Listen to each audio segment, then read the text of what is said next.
আওয়ামী লীগ সরকারের আমলে 4 বছর 1 দিন জেল খেটেছে, তাও বিনা অপরাধে।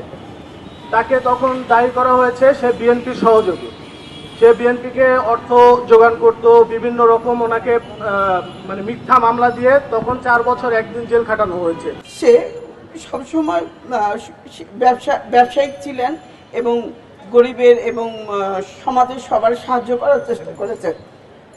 সেলিম প্রধান সবসময় চেষ্টা করেছিলেন আমাদের নারায়ণগঞ্জকে পরিষ্কার করার জন্য। তাকে মিথ্যা মামলায় বারবার অ্যারেস্ট করা হচ্ছে।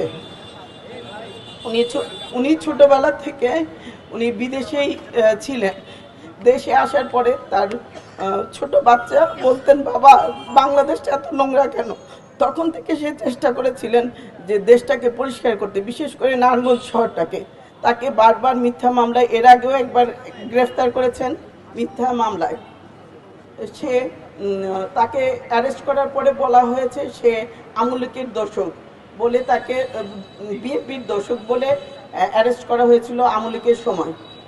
এবার আবার অ্যারেস্ট করা হয়েছে, তাকে বলতেছে যে আওয়ামী লীগের লোক। উনি আসলে কোনো কিছুতেই নাই, উনি সবসময় ব্যবসার কাজে নিয়োজিত ছিলেন, সবসময় নিঃস্বার্থভাবে সবার উপকার করার চেষ্টা করেছেন। তাকে বারবার অ্যারেস্ট করা হচ্ছে মিথ্যা মামলায়। আমরা তার মুক্তি দাবি চাচ্ছি। তার জামিন হয়, বারবার তাকে আটকায় দেওয়া হচ্ছে। জামিন হওয়ার পরেও তাকে 8 ঘন্টা আটকায় রেখে আবার নতুন মামলা দেওয়া হচ্ছে। আমি এজন্য আইনের কাছে শ্রদ্ধাশীল এবং দাবি চাই আমার ভাইয়ের নিঃস্বার্থ মুক্তির জন্য। আমরা আজকে সেলিম প্রধানের পরিবার, আমার বড় ভাই সেলিম প্রধান, তিনি ছোটবেলা থেকেই জাপানে বড় হয়েছিলেন। তিনি দীর্ঘ 10 বছর জাপানে ছিলেন। সেখান থেকে তিনি দেশে এসে ব্যবসা করার উদ্দেশ্যে একটি সৎ মনমানসিকতা নিয়ে দেশে এসেছিলেন।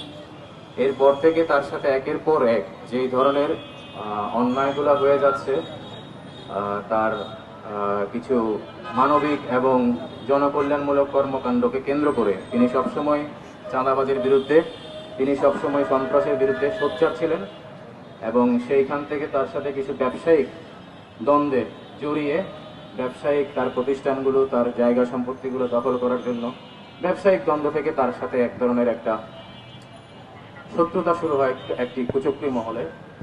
এবং সেইখান থেকে তাকে সবসময় তার ইমেজটাকে নষ্ট করার জন্য এরা উঠে পড়ে লাগে এবং কিছু গণমাধ্যম এবং বিভিন্ন জায়গায় তার বক্তব্যকে বিভিন্নভাবে ভুলভাবে উপস্থাপন করে তাকে একটা নেগেটিভ ইমেজ তাকে তৈরি করা হয়। তাকে বিগত সরকারের আমলে বিনা দোষে 4 বছর 1 দিন তাকে কারাগারে রাখা হয়। তার জীবন থেকে 4 বছর 1টা দিন নষ্ট করা হয়। এরপরে সে সেখান থেকে বের হয়ে আবার ব্যবসায় মনোযোগ দেয়, সে নতুনভাবে ব্যবসা করবে। সেখানেও তার সাথে আবার শত্রুতা করে তাকে এখন একের পর এক মামলা দিয়ে তার কারাগারে রাখার একটা প্রয়াস, চেষ্টা চলছে। তিনি মামলায় জামিন হয়, কিন্তু আবার তাকে পুনরায় স্নোয়ারেস্ট দেখিয়ে মামলায় তাকে আটকে রাখা হয়। আমরা পরিবার, আমাদের আর যাওয়ার কোথাও জায়গা নাই। আমরা সমস্ত জায়গায় গিয়েছি, আমরা অনেক ক্লান্ত। এখন আমাদের আর আমাদের কারো প্রতি আর কারো কোনো অভিযোগ আমরা রাখবো না। আমরা চাই একটা সুষ্ঠু ন্যায় বিচার। উনি বাংলাদেশ সংবিধানের 31 এবং 32 নম্বর অনুচ্ছেদ অনুযায়ী প্রত্যেকটা নাগরিক বাংলাদেশের আইনের সুশাসন পাওয়ার অধিকার রাখে। তারা আইনের অধিকার গণতান্ত্রিক বাংলাদেশে প্রত্যেকটা নাগরিক পায়। আইনের সুশাসন প্রতিষ্ঠা অধিকার প্রত্যেকটা নাগরিকের আছে, কিন্তু এই ক্ষেত্রে সেলিম প্রধান ব্যতিক্রম। তিনি কোনো আইনের কোনো ন্যায় বিচার এবং কোথাও তিনি কোনোভাবে, ওনার জন্য আইন থেমে গেছে যেটা বলতে গেলে।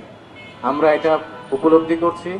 ওনার কোনো দোষ থাকলে সেটা শাস্তি হোক, এটাও আমরা চাই। উনি নির্দোষ হলে কেন উনি শুধু শুধু এই হয়রানির শিকার হবে? বাংলাদেশের নতুন সরকার এখন ক্ষমতায় এসেছে। আমরা সমস্ত জায়গায় দেখতে পাচ্ছি জনাব তারেক রহমান, উনি অলরেডি বাংলাদেশের মানুষের মন জয় করে ফেলেছেন। সমস্ত জায়গায় আমরা একটা নতুনত্বের ছোঁয়া পাচ্ছি। এই আশা ভরসা থেকে আমাদের আজকে এই মানববন্ধন। আমরা পরিবারের পক্ষ থেকে বাংলাদেশ সরকারের প্রধানমন্ত্রী জনাব তারেক রহমানকে বিনীতভাবে অনুরোধ করছি, আমাদের এই বিষয়টি একটু দৃষ্টিগোচর করেন, আমাদেরকে এই অন্যায়ের হাত থেকে মুক্ত করেন, এই হয়রানির হাত থেকে মুক্ত করেন। আমাদের পরিবারকে, সেলিম প্রধানকে, তার 3টা সন্তান আছে, তার একটা পরিবার আছে। আমাদের ন্যায় বিচার পাওয়ার জন্য আমাদের পথটাকে একটু স্মুথ করেন, আমরা যেন ন্যায় বিচার পাই। আমাদের শুধু এটাই দাবি।